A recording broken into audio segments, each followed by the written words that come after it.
Hello everyone, it's Jin'taan here, and welcome back to another episode of Jin'talks. This time, I'm going to be taking a look at what's happened in the wake of Judgment Day, as it seems that most publicised betrayal has yet to end the war. Following the banning of Gig X, CO2 disbanded rather quickly. Without the Keystone keeping the bridge up, everything fell apart within CO2 rather quickly. Seeing this, Test openly made the move to end the siege, buying the Keep Star from Goonswarm and allowing the tens of trillions docked up to be set free, no matter where they intended to go. This turned out to be the first propaganda shot across the bows, as various other alliances scrambled to recruit the corporations from CO2 that had proven so hardy in battle earlier on in this war, and recruit them to their side. This great recruitment effort, jokingly called the Poaching Olympics by those participating in it, is currently being won by the Legacy Coalition, which, if you remember, is the coalition that CO2 was a part of before they decided to attack FCON and start the Blue Donut War itself. Coming a close second place is the Guardians of the Galaxy Coalition, however, who currently live in the north, well away from this conflict zone. If you want to take a look at the details, I'll leave a link to my spreadsheet in the description below. Only a few days after Judgment Day, another blow came to the forces of the unnamed coalition, as one of their component forces, the Vanguard Coalition, finally dissolved with Stellar Nova's decision to leave the Vanguard Coalition. Tri certainly still has friends to call upon in Lumpy and Fraternity, however they no longer have the true coalition backbone to fall upon that they previously did. In the X-Theatre of Impasse, Test and the rest of Legacy Coalition has been busy with absorbing the new territory gained by the collapse of CO2 into their holdings, the region creating a nice gooey core to their hold on the area, which is now surrounded by a region of blues on all sides. However, with existing coalition members such as Brave Collective, Drone Walkers and Requiem Eternal moving into this more lucrative and safer area for their ratting activities, combined with the need to keep catch ADMs up due to the fact that it's a logistical strong point and necessity for the coalition to hold, Legacy Coalition had to find more players to put within catch. The answer as to where these would come from lay in the north, with Proviblock. 3 Providence alliances, Evictus, the Watchmen and Warped Intentions have been granted SOV in catch by the Legacy Coalition, and are currently in the process of moving into the area. This is likely to further hurt Providence's already depleted numbers in their fights against Pandemic Legion and Waffles. For clarity, it should be noted that the Watchmen left Proviblock prior to this and are now only just being given SOV in the region, whereas Evictus and Warped Intentions are simply new converts to the Legacy Coalition. In order to both cover this SOV change with PL in the area and to help their new members settle in, Test has deployed to catch in order to safeguard the region. This has slowed down Legacy's logistical ability to commit to the cause of evicting Tri, effectively leaving the forces of the Blue Donut War more pared down, with the primary combatants being Tri and Fraternity up against the Drone Region Federation and their subsumed Phoenix Federation, although Legacy and PanFam have both shown up from fight to fight, depending on the region in which the attacks are happening. Thanks to this slowdown in the war, Triumvirate has managed to hold on to most of its TCUs so far, but has been slowly chipped away at, especially with regards to its iHubs, which seem to be the primary targets of the attacking forces, who are attempting to grind down the ADMs which are kept within those structures in order to make Intosis warfare easier for themselves.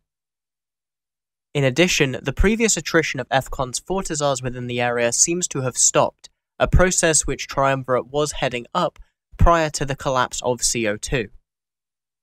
To an outsider, it seems that Tri has mostly been put on a defensive Soul War front, much like CO2 was previously within Impasse. However, there is unfortunately little way to check to see if Tri is continuing to actively RF more structures in order to harass the DRF's advance. At this point, I'm going to start to look at and break down some of the Keystone fights that have occurred over the course of this week. However, I must apologise for the graphics that I'm presenting, as unfortunately it seems like the latest Zkill update has broken the BRCat tool. This makes it impossible to separate out third parties from the two fighting forces. This means that the information being presented on screen is unfortunately not as accurate as I would like it to be, however it is the only representation I'm able to give. With those disclaimers out of the way, let's take a look at one of the biggest fights so far in the war, the SAI TAC-T9 brawl. SAI is one of TRI's major staging systems for the war, and the battle itself was fought over an infrastructure hub in the system. Losses on the attacking forces were high despite a major numbers advantage on the attackers' side, however they were able to secure the objective. The battle itself seems to be a rather complicated affair with multiple layers of escalation from both sides. However, it seemed that TRI was able to bring out the biggest gun in this fight and deploy their superfleet effectively to destroy the capital forces that had been brought by the DRF to the fight. It should be noted that the ISK values here aren't entirely accurate, as multiple tens of billions were lost in the surrounding systems as various DRF fleets attempted to extract from the fight, only to be followed by Triumvirate's Macarial fleet and decimated on the way out. The overall costs, by my estimation, are roughly 420 billion lost by the DRF-aligned forces, along with 230 billion lost by the unnamed coalition-aligned forces. Moving over to both Catch and the US time zone, there was a smaller fight in U-Q over a Fortizar that belonged to the Legacy Coalition, with PL and NC supporting Triumvirate as they attempted to defeat the Legacy Coalition in what became a loss for the attacking forces here, with Tri and PanFam killing roughly 20 billion and the Legacy Coalition killing roughly 40 billion. The most costly fight in this post-CO2 stage of the war was fought just half a day earlier, with the unnamed coalition, PanFam and Guardians of the Galaxy facing off against the Legacy Coalition and DRF in Wicked Creek, the home region of Fraternity, with the objective once again being an attempt to save an iHub. To finish off the fight, supers were dropped by the DRF-aligned forces in order to overwhelm the dreads brought by the defenders. However, this time the iHub was able to be saved, leaving FTAC-QQ safe in the hands of the unnamed coalition, though at a very hefty cost. With roughly 320 billion being lost by the unnamed coalition and their allies, to the only 150 billion or so that was lost by the DRF-aligned forces in this fight. The final fight I want to mention was fought in Amensi, Phoenix Federation's home region, more specifically within the system of XVV TAC. It seems that TRI was attempting to put pressure on their main antagonist Fortizars once again. Unfortunately, the limitation of Z-Kills related kills section makes it impossible to really disentangle this fight, though I will leave a link in the description if you'd like to have a go. But the overall butcher's bill for it was 120 bill, with the DRF-aligned forces dropping supers in order to secure the field and minimize their sub-cap casualties after winning the objective. It seems that they definitely had the upper hand in this fight, although by how much is a matter of speculation for me currently. One final addition that comes hot off the presses as I actively record this, Initiative, fresh off their fighting with NC. And Mercenary Coalition in Syndicate, now appear to have declared their intention to deploy to the area after Test destroyed one of their towers in Catch, with the aim of aiding TRI in the war effort. However, how seriously they plan to take this, and where they plan to deploy has yet to be revealed, but I look forward to keeping an eye on them as they've definitely showed a willingness to think outside the box despite the efficacy of it in their fights in Syndicate.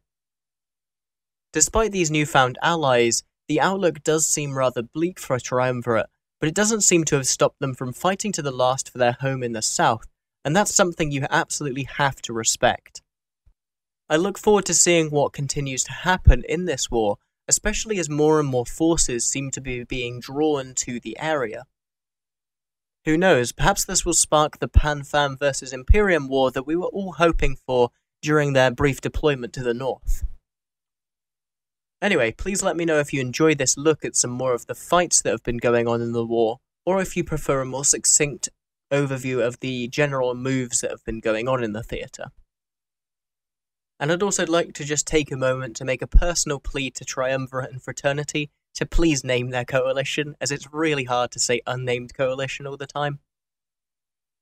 But with that, thank you for watching and fly smart.